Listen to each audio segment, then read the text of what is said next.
Est-ce qu'il pourrait, M. Ouadani, avoir de fil à retordre dans sa propre classe politique? Oui, là, vous parlez des législatives. Absolument.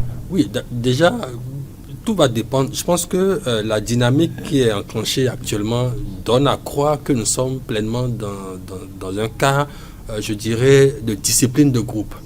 Et pour répondre déjà à ce que vous avez dit tout à l'heure, je pense que la sincérité est la valeur la moins partagée quand on est en politique. Donc, je ne vais pas présumer de la sincérité des uns ou des autres. J'observe juste que jusqu'où il y aura cette discipline de groupe, justement, jusqu'à la publication des noms devant figurer sur les listes d'éventuels candidats aux municipalités ou aux élections législatives. Déjà, il faut reconnaître et observer le leadership qui a été celui, il ne faut pas se le cacher de le dire, celui du chef de l'État qui a su tenir dans les rangs ces deux partis de la mouvance présidentielle, l'UPR, l'Union progressiste de renouveau et le Bloc républicain, donc qui a pu tenir et qui a pu maîtriser d'ailleurs les velléités de candidature des uns des autres. Ça, c'est important quand même. Il faudra ajouter également d'autres formations politiques soutenant l'action Moël Bénin, etc. Voilà, donc, il faut quand même... sont ralliés à la cause. Très rapidement, sont ralliés. Donc, c'est important quand même de souligner cette dimension-là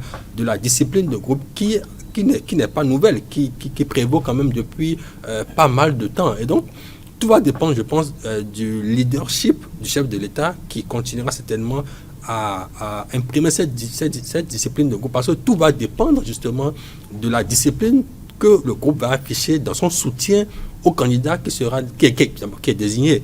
Et maintenant, pour ce qui est des législatives, tout va dépendre de la stratégie globale qui sera mise en place pour que chacun puisse rester dans son couloir et travailler.